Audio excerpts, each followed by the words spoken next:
going to focus over here. All right, so let me start with a question. Can I do that? Can I do that? Okay, here's the question. How can you tell how much bullshit exists in any one particular field or industry? They use the word solution. Yes, count the number of books written.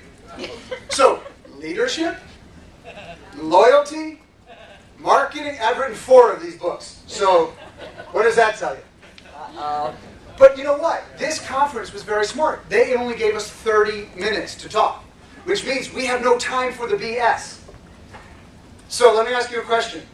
Can you close your computers right now? Would that absolutely freak you out? Make you crazy? Make you nuts? Good. Because I think there are 3 types of business owners. How many? 3. The first type is the opportunity seeker.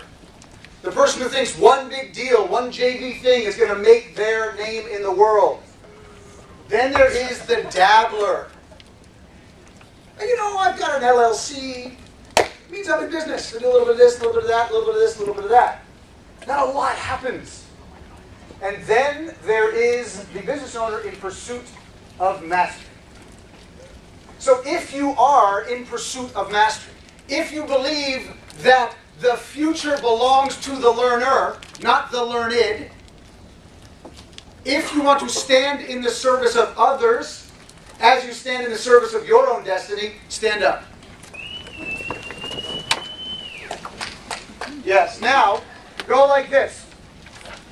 Woo. Knock, knock. Woo! Thank you very much. Sit down. All right, so here's what I'm going to do. I'm going to do this quickly. So I'm going to do this quickly. So what I'd like you to do quickly is poke your neighbor and say, "Wake up! This guy talks fast." Wake up, this guy talks fast. Wake up, wake up, wake up. All right, now here's what we're going to do. I'm going to give you an overview of the Book Yourself Solid system. Some of you may already be book solid and you want to go beyond book solid. Clearly I wrote a book about that, but that's not what I'm talking about today. Today, Book Yourself Solid. An overview, then I'm going to focus on one section of the Book Yourself Solid system. And then we're going to have lunch. Sound good? Say yes if it is. Yes. So, I don't think that marketing gets you clients. What? That's blasphemy. What is he talking about? I don't think marketing gets you clients. I don't. I think what it does is create awareness for who you are and what you have to offer. But I don't think it's the actual tactical stuff. Now, if you are doing, you know, making your money doing, like we were talking about yesterday, AdSense, and it's just driving traffic, getting the click, you never see them again. Yes, the tactics are what make you the money. But if you are a service professional, it cannot be about the tactics. So think about it. What are the core self-promotion strategies? There are 7 of them. How many? 7. The first is what? Networking. You heard of that one? Yeah. What about direct outreach? Reaching out to people that you do not yet know, but would like to know. Yeah? What about referrals? Yeah? Important? What about keeping in touch with people? Important? What about public speaking? Good strategy? How about writing? Good strategy? How about web marketing? Good strategy? That's about it. Everything else falls under those 7 categories. To me, only 4 of them are absolutely mandatory. 3 are optional. This is just my perspective. It's not the only perspective, just mine. Networking, optional or mandatory? Mandatory. Direct outreach, reaching out to people that you do not yet know but would like to know. Optional. I'm going to go mandatory because how do you build something unless you meet people you do not yet know but would like to know? How about referrals? Mandatory or optional? Can you exist without referrals? Yes. Some maybe. For many of us, no. So if you're a service professional, I would say it's probably pretty mandatory to bring in referrals. How about keeping in touch? Mandatory or optional? Optional. Absolutely. How about public speaking? Mandatory or optional? Optional. Absolutely. Why would you ever want to do this if you don't want to do this? It'd be absolutely... You know, they say They say public speaking is the #1 fear that people have. You know what they say is 2? Death. Jerry Seinfeld has a joke about this. He says, so basically, if you're at a funeral, you'd rather be in the box than giving the eulogy.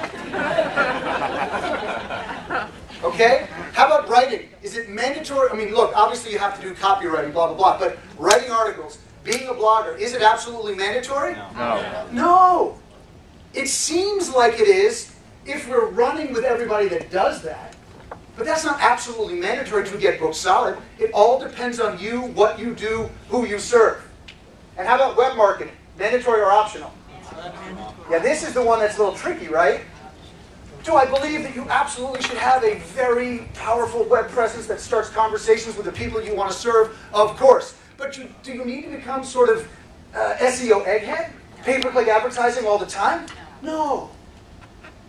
So those are just the tactics. All they do is create awareness. So here's what I think happens when somebody becomes aware of what you have to offer. They come and check you out. So imagine over here is the awareness. This is where the self-promotion is going on. Somebody becomes aware of you, they walk over here, and over here is your foundation. This is the platform on which you stand.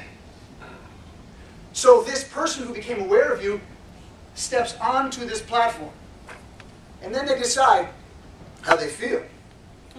Does it feel shaky? Or does it feel solid? Do they feel comfortable here? Do they feel like they're in the right place? Because if they don't, they just get off and go somewhere else. But if they do feel like they're in the right place, then they will give you an opportunity to earn their trust. But that's it, just an opportunity. That's all we get.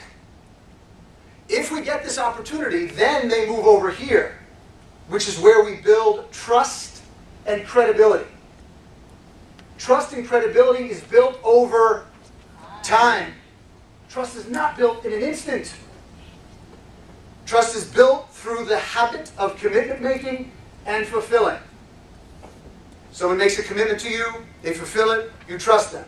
They make another commitment to you, you fulfill it, you trust them.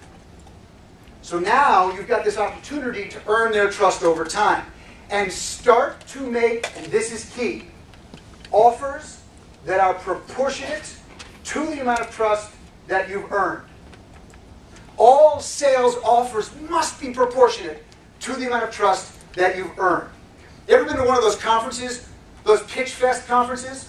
Yep, they're on the stage, all of a sudden they're doing some thing, and next thing you know they're launching into some $100,000 mentoring program that you must join right now. You ever been to one of those things? Doesn't it make your skin crawl? Say yes if it does. Yes. It's because the offer is disproportionate to the amount of trust that that person has earned, amongst other reasons. But this is key. So that here's what happens. If you're making offers that are proportionate to the amount of trust that you've earned, and your pricing is in the sweet spot of the customer's desire, and you know how to have simple sales conversations that work, then you book the business. And guess what's happening over here? Self-promotion, right? Creating awareness. The person comes over here, checks out the foundation. They stand on this foundation. They feel secure. They feel good. This is the place for me. Then they go over here, give you an opportunity to earn their trust. You go about earning their trust.